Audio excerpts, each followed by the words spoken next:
बिस्मिल्लाहिर्रहमानिर्रहीम। अस्सलाम वालेकुम डियर स्टूडेंट्स।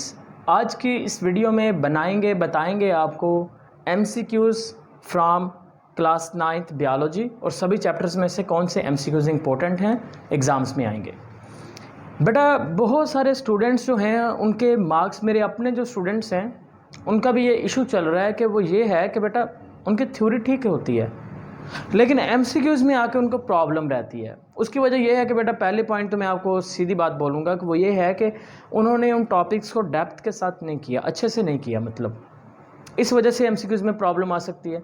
दूसरी बात, वो MCQs को हल्के में लेते हैं, लेकिन आपको पता होना चाहिए कि सबसे जो इजी मार्क्स होते हैं वो MCQs में होते हैं, क्योंकि आपने एक टिक करना है, आपको मार्क मिल जाएगा पूरे का पूरा। लॉन्ग क्वेश्चन अगर 4 नंबर का करना है तो पूरे की पूरी आपको शीट्स भरनी पड़ेंगी, फिर आपको 4 नंबर जाके मिलेंगे।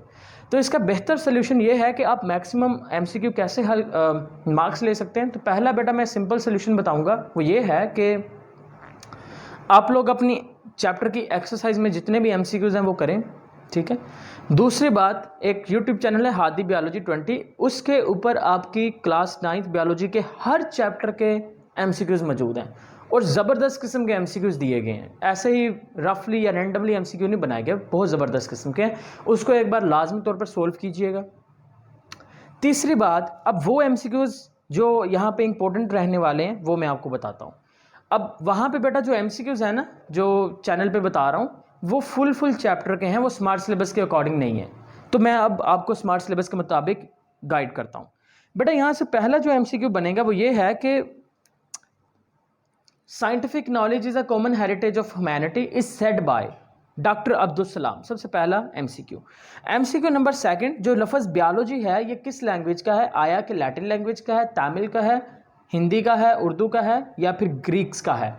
तो आपने बताना कि ये यूनानी जुबान का है, ग्रीक लैंग्वेज का लफ्ज़ है। तीसरी चीज़ बेटा यहाँ से MCQ बनता है कि blood circulation, study of blood circulation in body is the example of anatomy. फिर MCQ बनता है बेटा कि जो न्यूक्लिक एसिड होता है यानी कि DNA और RNA, उसकी स्टडी हम किस में करते हैं? तो वो मॉलिक्यूलर बायोलॉजी में स्टडी किया जाएगी या फिर बायोकेमिस्ट्री में स्टडी किया जाएगा। फिर MCQ बनता है कि माइटोसिस और मियोसिस जो है बेटा उसको किस ब्रांच में स्टडी किया जाएगा? That is study in the cell biology, ठीक है।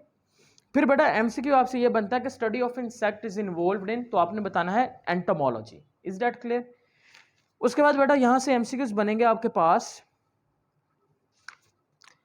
बेटा नाइट्रोजन की परसेंटेज कितनी होती है? 3% होता है, कैल्शियम 2% होता है, फास्फोरस 1% होता है। ये परसेंटेज नहीं भूलनी। Nitrogen 3%, calcium 2%, phosphorus 1%, oxygen 65%, carbon 18%, hydrogen 10%। इसकी परसेंटेज नहीं भूलनी है आपने, ठीक होगी बात। अब दूसरी बात, एक बहुत इंपॉर्टेंट MCQ वो ये है कि glucose is the example of micromolecule और मैक्रोमॉलिक्यूल। ग्लूकोज हमेशा माइक्रोमॉलिक्यूल की एग्जांपल में इन्वॉल्व किया जाता है। अमाइनो एसिड भी माइक्रोमॉलिक्यूल है, फैटी एसिड भी माइक्रोमॉलिक्यूल है। ग्लूकोज कभी भी मैक्रोमॉलिक्यूल नहीं हो सकता, क्योंकि ग्लूकोज जब मिलेगा तो एक मैक्रोमॉलिक्यूल बनता है, उसका नाम होता है स्टार्च। That's it. अब तीसरी चीज यहां से बेटा ऑर्गेनेली वाले टॉपिक में आइए, वहां पर सेकंड पैसेज में आपको फर्स्ट लाइन और सेकंड लाइन में देखिए कि mitochondria are specialized for cellular respiration and ribosomes for the protein synthesis. ये 2 MCQs आ गए। नेक्स्ट आ जाए आप बेटा पॉपुलेशन लेवल पे। पॉपुलेशन लेवल की लास्ट लाइन पे देखिए कि इन 2010 human population in Pakistan is 173.5 million. ये MCQ है, बहुत इंपॉर्टेंट है। उससे नीचे आ जाए बेटा, वहां पे लिखा गया है कम्युनिटी की एग्जांपल में देखिए, जंगल की जो कम्युनिटी है ये तालाब की कम्युनिटी है, ये एक कॉम्प्लेक्स कम्युनिटी की एग्जांपल है। सिंपल कम्युनिटी की जो एग्जांपल है वो आगे लिखा गया है, एक गिरा हुआ दरख्त जिसके नीचे मुख्तलिफ पॉपुलेशन मौजूद होती है, ये सिंपल कम्युनिटी है। Is that clear? उसके बाद सेलुलर ऑर्गेनाइजेशन में आ जाए। MCQ ऐसे बन सकता है कि पैरामीशियम यूग्लेना और एमोइबा के अंदर कौन सी ऑर्गेनाइजेशन होती है? यूनिसेलुलर होती है, मल्टीसेलुलर होती है या फिर उनके अंदर कॉलोनियल होती है? तो आपने कहना है कि यूनिसेलुलर होगी। वॉलवर्क्स में कॉलोनियल ऑर्गेनाइजेशन है। Scientific name of the mustard plant is Brassica campestris. लेकिन गलती कहाँ पे की जाती है बेटा? गलती यहाँ पे होती है कि लफ्ज़ जो ब्रासिका कंपेस्ट्रस लिखा जाएगा तो ब्रासिका का जो बी होगा वो बड़ा होता है, कंपेस्ट्रस का जो सी लिखना है वो छोटा लिखना है। बड़ा लिखा हुआ होगा तो वो गलत ऑप्शन होगा। तो ब्रासिका का बी बड़ा होना चाहिए, कंपेस्ट्रस का सी छोटा होना चाहिए। उसके बाद इसी तरह से Rana tigrina is the scientific name of the frog. Rana का आर बड़ा होना चाहिए, टाइग्रीना का टी छोटा होगा, फिर वो आपका राइट ऑप्शन होगा। अदरवाइज अगर टी बड़ा लिखा गया तो वो गलत ऑप्शन होगा, ठीक है।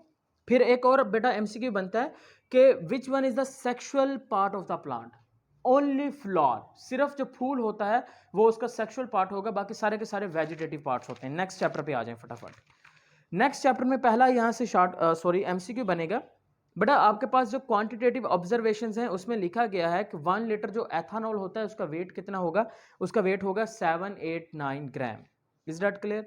उससे पीछे आ जाएं, जो ग्लैल्यूज के बारे में बेटा यहाँ पे लिखा गया है कि ग्लैल्यू जो है उसने ये बायोलॉजिकल मेथड को इस्तेमाल किया था 1590s के अंदर, वो भी एक बार देख लेना है। Is that clear. फिर बेटा यहाँ पर बॉक्स पे देखिए, बॉक्स में लिखा गया है एवोल्यूशन की थ्योरी के बारे में, थ्योरी ऑफ एवोल्यूशन। वो दी किसने थी, that is given by the Darwin. और वो जब थ्योरी को डिफाइन करोगे ना, उसकी एग्जांपल में लिख सकते हो। नेक्स्ट पेज पे आए बेटा, नेक्स्ट पेज पे यहाँ पे बताया गया है कि जो आपके पास हाइपोथेसिस होता है, हाइपोथेसिस शुड बी पोटेंशियली फाल्सिफिएबल। एक जो अच्छा हाइपोथेसिस होता है वो पोटेंशियली क्या होना चाहिए, वो फाल्सिफिएबल होना चाहिए। ये एमसीक्यू है। बच्चों को लगता है कि वो फाल्सिफिएबल नहीं होता, लेकिन असल में वो होता है। ये एमसीक्यू है। उसी से नीचे लाइन पे देखिए बेटा, हाइपोथेसिस को बनाने के लिए क्या किया जाता है, जो थिंकिंग्स होती हैं, ये पूरी लाइन जो है इसको रीड आउट कर लेना है कि जो रीजनिंग मेथड होता है वो हम इस्तेमाल करते हैं हाइपोथेसिस को बनाने के लिए। उसके बाद बेटा यहाँ से एमसीक्यूज बन सकता है एक्सपेरिमेंट में से कि बायोलॉजिकल मेथड का सबसे इंपॉर्टेंट जो स्टेप होता है वो कौन सा होगा, डेट इज द एक्सपेरिमेंटेशन। ठीक होगी बात। और सबसे जो लास्ट पे बेटा यहाँ पे रिपोर्टिंग द रिजल्ट्स पे आ जाए, रिपोर्टिंग द रिजल्ट्स, उसमें उसको आपने रीड आउट कर लेना है कि नताइज को शाये करना साइंटिफिक मेथड का एक लाजमी जुजू होता है। ठीक है, ये एक एमसीक्यू बन सकता है।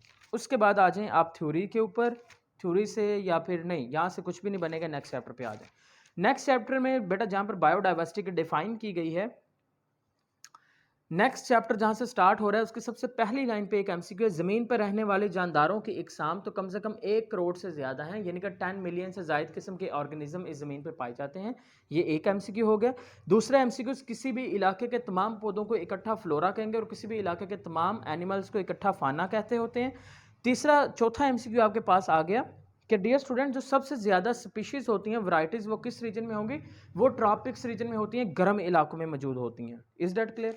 उसके बाद नेक्स्ट आ जाएं।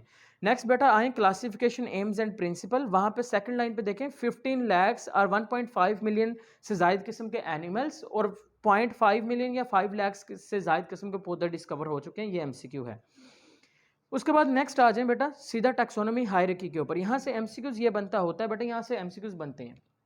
एमसीक्यू नंबर फर्स्ट, सबसे बड़े टैक्सोन का नाम क्या होता है, डेट इज सबसे बड़ा जो टैक्सा होता है वो किंगडम होता है। सबसे जो बेसिक यूनिट ऑफ क्लासिफिकेशन होगा वो स्पीशी होगा। ठीक है। फिर दो तरह से एमसीक्यूज बन सकते हैं कि बेटा जो किंगडम है, किंगडम जो होता है बेटा, किंगडम के बाद जो सेकंड ग्रुप होता है वो फाइलम होता है। जब आप किसी एनिमल को स्टडी करोगे तो आप फाइलम लिखोगे, किंगडम के बाद क्या लिखोगे, फाइलम। लेकिन अगर आप किसी फंजाई को स्टडी कर रहे हो या पौधे को स्टडी कर रहे हो तो किंगडम के बाद जो टैक्सोन आएगा वो फाइलम नहीं होगा बल्कि वो डिवीजन होगा। एनिमल के लिए फाइलम लिखेंगे, प्लांट्स और फंजाई के लिए क्या लिखोगे, डिवीजन लिखोगे। ठीक है। Kingdom, phylum, class, order, family, gene, species, sequence आनी चाहिए। फिर बेटा एमसीक्यूज ऐसे बन सकता है कि जो फाइलम है, फाइलम एक ग्रुप है जो किस में डिवाइड होगा, किंगडम, फाइलम, क्लास में डिवाइड हो जाता है। Class is a group related to order. अब दूसरी तरह से एमसीक्यूज ये बन सकते हैं कि अगर मैं आपको कहूं कि बेटा जो फाइलम है, फाइलम जब आपस में मिलेंगे उनके मिलने से क्या बनता है, तो आपने कहना कि फाइलम के मिलने से बनेगा किंगडम, किंगडम डिवाइड होगा तो फाइलम बनाएगा, फाइलम मिलेंगे तो किंगडम बनेगा। Is that clear. उसके बाद बेटा यहाँ पे दो टेबल्स दिए गए हैं जिसमें क्लासिफिकेशन दी गई है पी प्लांट की और ह्यूमन की। यहाँ से एमसीक्यूज आपने तैयार करना और सबसे ज्यादा जो एमसीक्यूज पूछ जाता है वो ये है कि order of the human is, तो ह्यूमन का जो ऑर्डर होता है वो प्राइमेट्स होता है। Is that clear. उसके बाद नेक्स्ट आ जाए लास्ट पे बेटा स्पीशी के बारे में लिखा गया है कि जब मेल आपके पास डोंकी और जो फीमेल आपके पास हॉर्स होती है उसके दरमियान जब क्रॉस होता है तो उसके नतीजे में म्यूल प्रोड्यूस होता है। ये भी आपने एक बार देख लेना है। उससे नेक्स्ट पेज पे बेटा आइए, यहाँ पे बेटा ये आपके पास टेबल दिया गया है हिस्ट्री ऑफ क्लासिफिकेशन सिस्टम में। यहाँ से एमसीक्यूज बनता है कि order of taxon is discovered bye, तो आपने कहना है कि अगस्टस रिवाइंस। इसी तरह से क्लास और जो स्पीशी के ऑर्डर हैं उसको किसने डिस्कवर किया? टॉर्नफोर्ड ने। इसी तरह से जॉन रे के बारे में भी पढ़ना है आपने, कार्लस लिनियस के बारे में भी एक बार देख लीजिएगा। फिर आ जाए 5 किंगडम क्लासिफिकेशन की बेसिस के ऊपर, यानी कि जहाँ पे लिखा गया यहाँ से पहला एमसीक्यूज के 1937 के अंदर एल्टन चैटन ने टर्म प्रोक्रियोटिक और यूक्रियोटिक इंट्रोड्यूस करवाया। 1967 में रॉबर्ट विटेकर ने 5 किंगडम क्लासिफिकेशन दिया। 1988 में 2 साइंटिस्ट ने उसको मॉडिफाई किया। किस किंगडम में सिर्फ प्रोकैरियोटिक ऑर्गेनिज्म होंगे? वो होगा किंगडम मोनेरा, उसमें सिर्फ प्रोकैरियोटिक होंगे। फिर एमसीक्यूज बेटा बनता है कि जो फंजाई है उसके सेल वॉल में केमिकल कौन सा होता है? तो यहाँ से सेल वॉल टेबल पे आई है, टेबल पे यहाँ पर बेटा लिखेगा कि फंजाई के सेल वॉल में काइटिन होता है, तो ये आपने याद रखना है। Is that clear?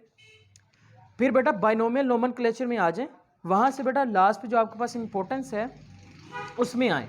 वहाँ पर एक साइड पर एक बॉक्स लिखा गया है, उसको अच्छे से रीड आउट कीजिएगा। और यहाँ पर साइंटिफिक नेम लिखे गए हैं, ऑनियन का एलएम सीपा, सी स्टार के बारे में देखा गया है एस्ट्रियास रबिन्स, हाउस क्रो के बारे में कॉर्वस सप्लेंडेंस। तो ये आपने लाजमी तौर पे करने हैं। नेक्स्ट चैप्टर पे आ जाए, चैप्टर नंबर 4। चैप्टर नंबर 4 में पहला बेटा यहाँ से एमसीक्यूज आपके पास बनेगा कि जो सेल के अंदर न्यूक्लियस है उसको डिस्कवर किसने किया? That is discovered by the Robert Brown in 1831। Cell wall वाले टॉपिक में एमसीक्यूज बनेगा कि प्राइमरी सेल वॉल में केमिकल कौन सा होता है? That is the cellulose. Secondary cell wall में क्या होगा? उसमें लिग्निन मौजूद होगा।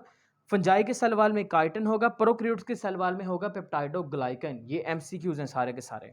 उसके बाद आ जाएं आप बेटा प्लाज्मा मेम्ब्रेन पे। प्लाज्मा मेम्ब्रेन में ये जो बॉक्स है ये एमसीक्यूज के लिए है। साइटोप्लाज्म में यहाँ पे लिखा गया है कि ग्लाइकोलाइसिस के जो केमिकल रिएक्शंस होते हैं वो कहाँ पर होंगे? तो आपने बताना है कि वो साइटोप्लाज्म में हो रहे हैं। फिर नेक्स्ट आ जाए साइटोस्केलेटन में से एमसीक्यूज बनेगा कि जो माइक्रोटब्यूल है वो कौन से प्रोटीन से मिलकर बना है? तो आपने बताना है कि वो टब्यूलन प्रोटीन से मिलकर बना होता है। जो सिलिया और फ्लैजेला हैं ये भी माइक्रोटब्यूल से ही मिलकर बने होते हैं, सिलिया और फ्लैजेला। और ये सेल की शेप को मेंटेन करते हैं। एमसीक्यू ये बनेगा कि सेल की शेप को चेंज करने में रोल किसका होता है? माइक्रोटब्यूल का या फिर माइक्रोफिलामेंट का? तो आपने कहना है कि माइक्रोफिलामेंट का जो काम होगा वो सेल की शेप को चेंज करने में होगा, माइक्रोटब्यूल का सेल की शेप को मेंटेन करने में होगा। अब आ जाए न्यूक्लियस की जानिब। बेटा न्यूक्लियस में से आपके पास एमसीक्यूज जो बनते हैं, फेमस एमसीक्यू वो ये है कि सेल के अंदर जो क्रोमोसोम होते हैं वो विजिबल कब होंगे? तो आपने कहना है कि क्रोमोसोम विजिबल सिर्फ उसी वक्त होंगे जब सेल डिवीजन में होगा। अगर सेल डिवीजन के बजाय इंटरफेज में है तो न्यूक्लियस के अंदर जो क्रोमोसोम होंगे वो क्रोमोसोम की शेप में नहीं बल्कि क्रोमाटिन के फॉर्म में मौजूद होंगे। Is that clear? उसके बाद सेकंड एमसीक्यू बनता है कि जो यूकैरियोट है उसके क्रोमोसोम की कंपोजिशन क्या होती है? उसके क्रोमोसोम की कंपोजिशन होगी डीएनए प्लस हिस्टोन प्रोटीन। लेकिन प्रोकैरियोट का जो क्रोमोसोम होगा वो सिर्फ मिलके बना हुआ होगा डीएनए से। ठीक है, राइबोसोम पे आ जाए। राइबोसोम में से बेटा यहां से एमसीक्यूज ये बनता है कि जो राइबोसोम होते हैं, राइबोसोम किस चीज से मिलकर बने हैं? तो आपने बताना है कि ये आरएनए से और राइबोसोमल प्रोटीन से मिलकर बने होते हैं। उसके बाद माइटोकॉन्ड्रिया पे आ जाएं। माइटोकॉन्ड्रिया की आखिरी लाइन पे बेटा लिखा गया कि माइटोकॉन्ड्रिया के पास अपना डीएनए भी है, इसके पास अपना राइबोसोम भी है। 3 जगह पे डीएनए होता है सेल में, न्यूक्लियस में, माइटोकॉन्ड्रिया में, और तीसरा जो है वो है क्लोरोप्लास्ट, तीनों में होगा। बेटा प्लास्टिड वाले टॉपिक में आए, यहाँ पे एमसीक्यू बनेगा कि जो क्लोरोप्लास्ट है बेटा वो किस में पाया जाएगा? वो प्लांट में पाया जाता है। दूसरा एमसीक्यू बेटा जो क्लोरोफिल होता है वो कहाँ पर होगा? तो आपने कहना है कि वो थैलाकोइड्स की मेम्ब्रेन में होता है। थैलाकोइड की मेम्ब्रेन किसमें? क्लोरोप्लास्ट में होती है। उसके बाद फिर एमसीक्यू बनेगा कि पोलिनेशन के अंदर कौन सा प्लास्टिड इन्वॉल्व होगा? आपने कहना है क्रोमोप्लास्ट। फिर एमसीक्यू बनेगा कि जो खुराक को जखीरा कहाँ पे किया जाता है? आपने कहना है लीकोप्लास्ट के अंदर। रफ एंडोप्लाज्मिक रेटिकुलम प्रोटीन बनाएगा, स्मूथ एंडोप्लाज्मिक रेटिकुलम का काम क्या होगा? सपोर्ट देगा।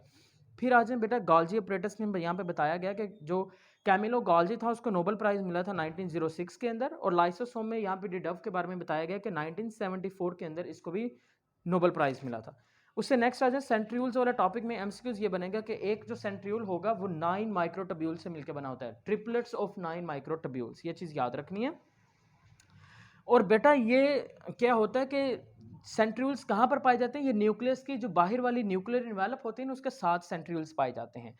उससे नेक्स्ट बेटा आ जाए प्रोकैरियोट और यूकैरियोट में। यहाँ से बेटा एक एमसीक्यू बन सकता है कि जो प्रोकैरियोटिक सेल है वो यूकैरियोटिक सेल जो है वो प्रोकैरियोटिक सेल से कितने गुना बड़ा होता है? तो वो 10 गुना बड़ा होता है। उससे नेक्स्ट आ जाए बेटा डिफ्यूजन में। यहाँ से एमसीक्यूज ये बनता है कि बेटा जो गैसों का तबादला है, जो हम सांस वगैरह ले रहे हैं, ये किस प्रोसेस के ज़रिए से हो रहा है? तो बेटा आपने कहना है कि ये सिंपल डिफ्यूजन के ज़रिए से हो रहा है। यानी कि यहाँ से बेटा डिफ्यूजन वाले टॉपिक में जो थर्ड पैसेज है ना, थर्ड पैसेज एक बार रीड कर लेना, वहाँ से शॉर्ट क्वेश्चन बनेंगे। और इसी डिफ्यूजन वाले टॉपिक में एंड पे एक लाइन दी गई है कि जो डिफ्यूजन है ये किसकी टाइप है? ये पैसिव ट्रांसपोर्ट की टाइप है और डिफ्यूजन में एनर्जी इस्तेमाल नहीं होगी। फिर फैसिलिटी डिफ्यूजन की आखिरी वाली एक लाइन रीड आउट कर लेनी है। फिर ओस्मोसिस पे आ जाएं। ओस्मोसिस में टॉनिसिटी से आगे 3 टर्म्स है, हाइपरटॉनिक, हाइपोटॉनिक और आइसोटॉनिक। यहाँ से एमसीक्यूज ये बनेंगे। अगर मैं ये देख लें, अगर मैं बेटा एनिमल सेल को प्लेस करता हूँ हाइपोटॉनिक इन्वायरमेंट में तो क्या होगा? वो फट जाएगा। अगर मैं एनिमल सेल को प्लेस करता हूँ आइसोटॉनिक इन्वायरमेंट में तो वो नॉर्मल रहेगा। अगर मैं प्लेस करता हूँ एनिमल सेल को हाइपरटॉनिक इन्वायरमेंट में तो सुकड़ जाएगा। ये चीज़ें आपने याद रखनी है, ठीक है? ये एमसीक्यूज है, यानी कि एमसीक्यूज ऐसे बनेगा कि अगर हम प्लांट सेल को प्लेस कर देते हैं हाइपोटॉनिक इन्वायरमेंट में तो क्या वो फटेगा? ये नहीं फटेगा। एनिमल सेल को हाइपोटॉनिक में प्लेस करोगे तो फट जाएगा। प्लांट सेल को हाइपोटॉनिक इन्वायरमेंट में प्लेस करोगे तो वो नहीं फटेगा, ठीक है? हाइपोटॉनिक इन्वायरमेंट में क्या चीज़ ज़्यादा होती है? पानी ज़्यादा होता है। इस तरह से, इज दैट क्लियर? उसके बाद बेटा नेक्स्ट आ जाए एक्टिव ट्रांसपोर्ट के ऊपर। यहाँ से एक चीज़ याद रखनी है कि एक्टिव ट्रांसपोर्ट में एनर्जी इस्तेमाल होगी, पैसिव ट्रांसपोर्ट में एनर्जी इस्तेमाल नहीं होती।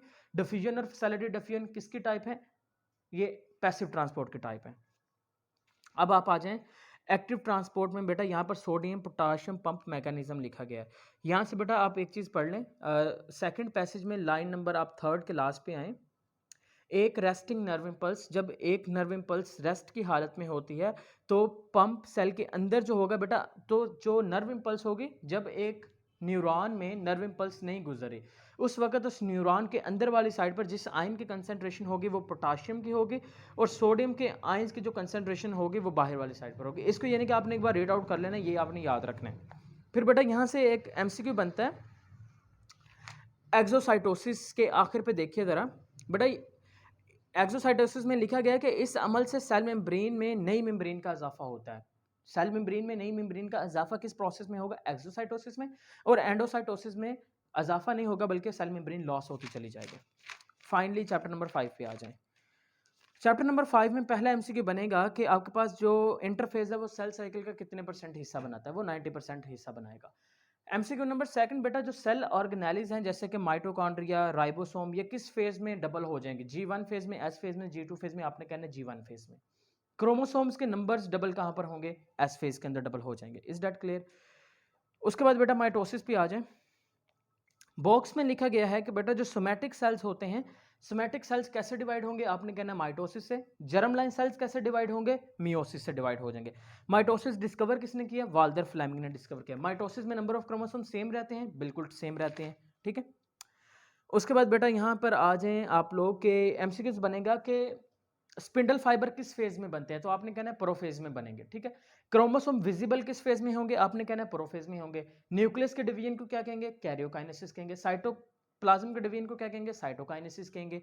फिर बेटा एमसीक्यू ये बनेगा कि जो प्लांट सेल है उसके अंदर साइटोकाइनेसिस किस डिवीजन से होगी? तो आपने कहना है फ्रेगमोप्लास्ट फॉर्मेशन से। एनिमल सेल में साइटोकाइनेसिस कैसे होगी? आपने बेटा वहां पर बताना है कि वो क्लीवेज फ्लो के जरिए से हो जाएगी, ठीक है। फिर एमसीक्यू बनेगा कि माइटोसिस का सबसे इंपॉर्टेंट स्टेप कौन सा होता है? क्रिटिकल फेज कौन सा होता है? तो वो बेटा एनाफेज होगा। Is that clear? फिर बेटा आ जाए सिग्निफिकेंस ऑफ माइटोसिस पे। यहाँ से बेटा आपके पास शॉर्ट क्वेश्चन एमसीक्यू बन सकता है। सेल रिप्लेसमेंट वाले टॉपिक में लास्ट लाइन पढ़ी है कि रेड ब्लड सेल की जो लाइफ होती है वो कितनी होती है? वो होती है 120 डेज होती है। Is that clear? फिर बेटा यहाँ पर लिखा गया है कि जो हाइड्रा है वो कैसे एसेक्सुअली कैसे प्रोड्यूस करता है? तो आपने याद रखना है बडिंग के जरिए से रिप्रोड्यूस करेगा। नेक्स्ट आ जाए मियोसिस में। मियोसिस को डिस्कवर किसने किया? फिर बेटा दूसरी बात यहाँ पर हैप्लॉइड और डिप्लॉइड का मतलब क्या होता है? अगर होमोलोगस क्रोमोसोम्स होंगे तो वो डिप्लॉइड है, अगर पेयर्स की फॉर्म में क्रोमोसोम ना हुए तो वो हैप्लॉइड कहलाएगा। सबसे लंबा और लंबा तरीन फेज कौन सा होता है? That is the prophase 1। Is that clear? फिर बेटा आ जाएं आप लोग हाँ यहाँ पे आ जाएं सिग्निफिकेंस ऑफ मियोसिस में। फर्स्ट लाइन पे बताया गया है कि बेटा यहाँ पर अगस्टस विजमन के बारे में इन 1890 डेट वगैरह बताई गई है, इसको रीड आउट कीजिए। उसके बाद डिसजंक्शन और नॉन डिसजंक्शन, ये शॉर्ट क्वेश्चन भी है, इसको वैसे भी रीड आउट करना है। चैप्टर नंबर 6, यहाँ से बेटा शॉर्ट क्वेश्चन बन सकता है, एमसीक्यू बन सकता है कि जो इब्न नफीस है उसने किसका कॉन्सेप्ट दिया था? मेटाबॉलिज्म का कॉन्सेप्ट दिया था। नेक्स्ट बेटा यहाँ से एमसीक्यू बन सकता है कि आपके पास जो फ्लेविन है या हीम है ये किसकी एग्जाम्पल हैं? ठीक है। तो ये आपने बताने हैं कि जो फ्लेविन होंगे या हीम होंगे ये प्रोस्थेटिक ग्रुप की एग्जांपल होंगे, ठीक है। और जो आपके पास मेटल आयंस होंगे ये किसकी एग्जांपल हैं? बेटा ये आपने बता देना है कि यहाँ से बुक से रीड आउट कीजिए कि ये आपके पास कोएंजाइम की एग्जांपल है, कोफैक्टर के हैं, वो बता देना है। फिर बेटा एक शॉर्ट क्वेश्चन बनता है, मैं आपको बताना भूल गया, वो यहाँ पे बता देता हूँ कि कौन से ऐसे विटामिन हैं जो कोएंजाइम ए के तौर पे काम किए जा सकते हैं। बेटा उसमें राइबोफ्लेविन होगा, थायामिन होगा, फॉलिक एसिड होगा। करैक्टरिस्टिक्स ऑफ एंजाइम्स में सेकंड लास्ट करैक्टरिस्टिक्स की सेकंड लास्ट लाइन में मौजूद है। उससे नेक्स्ट बेटा आ जाएं, मैकेनिज्म ऑफ एंजाइम्स एक्शन में आपने ये याद रखना है कि लॉक एंड की मॉडल दिया किसने था, कब दिया था, इंड्यूस्ड फिट मॉडल किसने दिया था, कब दिया था। That's it. चैप्टर नंबर 7 पे आए। चैप्टर नंबर 7 में से एमसीक्यूज बनता है कि बेटा एटीपी को डिस्कवर किसने किया? कार्ल लोहमैन ने 1929 में किया। एटीपी के अंदर नाइट्रोजनस बेस कौन सी होती है? एडेनिन होती है। एटीपी के अंदर कि कौन सी 5 कार्बन वाली शुगर होती है? उसके अंदर बेटा राइबोस शुगर होती है। एटीपी के अंदर कौन सा कोवलेंट बॉन्ड होता है? टाइल्डी बॉन्ड होता है, ठीक है। पीपी बॉन्ड को टाइल्डी बॉन्ड का नाम दे देंगे। एक टाइल्डी बॉन्ड टूटने से कितनी एनर्जी रिलीज होती है? 7.3 किलो कैलोरीज एनर्जी रिलीज होगी। उसके बाद बेटा यहाँ से एमसीक्यू बनता है कि स्टोमेटा की सतह का सिर्फ 1 से 2 हिस्सा पत्ते की सतह के सिर्फ 1 से 2 हिस्सा ही बनाएगा। ये एक एमसीक्यू है। उसके बाद मैकेनिज्म ऑफ फोटोसिंथेसिस में आ जाए। यहाँ से एमसीक्यू ये बनेगा कि जो लाइट रिएक्शन है ये कहाँ पर हो रहा होता है। तो आपने बेटा ये बताना है कि जो लाइट रिएक्शन होगा वो बेटा हो रहा होगा कि वो क्लोरोप्लास्ट के जो थैलाकॉइड्स है ना, थैलाकॉइड्स की मेम्ब्रेन में होगा लाइट रिएक्शन। डार्क रिएक्शन कहाँ पर होगा? वो स्ट्रोमा में होगा। Is that clear? उसके बाद बेटा यहाँ पर आ जाए, आप बेटा डार्क रिएक्शंस में आ जाएं। डार्क रिएक्शंस को डिस्कवर किसने किया? मेल्विन कैल्विन ने किया था। उसके बाद लास्ट पे आ जाएं टॉपिक में, बेटा एरोबिक रेस्पिरेशन और एनारोबिक रेस्पिरेशन को रीड आउट कीजिए। और यहाँ से बेटा जो अल्कोहलिक फर्मेंटेशन और लैक्टिक एसिड फर्मेंटेशन है इसमें से एमसीक्यूज भी बनता है और शॉर्ट क्वेश्चन भी बनता है। अल्कोहलिक फर्मेंटेशन किस में हो रही है? तो आपने कहना है बैक्टीरिया और यीस्ट में हो रही है। लैक्टिक एसिड फर्मेंटेशन किस में होती है? ह्यूमंस के अंदर होती है, इंसानों के अंदर। फिर उसके बाद बेटा आखिरी जो 2 आपके पास टेबल्स दिए गए हैं उन टेबल्स में से एमसीक्यू ये बनता है कि जो एरोबिक रेस्पिरेशन है उसमें एक ग्लूकोज के मॉलिक्यूल से कितने एटीपी बनते हैं? तो आपने कहना है 36। और एनारोबिक रेस्पिरेशन में सिर्फ 2 एटीपी के मॉलिक्यूल्स बनेंगे। न्यूट्रिशन वाले चैप्टर पे आ जाएं। बेटा यहाँ से एमसीक्यू आपके पास जो इंपॉर्टेंट है वो ये है कि अमाइनो एसिड जो प्रोटीन है उसके 1 ग्राम प्रोटीन से कितनी एनर्जी रिलीज होती है? लिपिड्स के 1 ग्राम से कितनी एनर्जी रिलीज होगी? जो बटर होता है उसके अंदर सैचुरेटेड फैटी एसिड्स कितने % होते हैं? इसी तरह से जो सनफ्लावर ऑयल होता है उसके अंदर अनसैचुरेटेड फैटी एसिड्स कितने % होते हैं?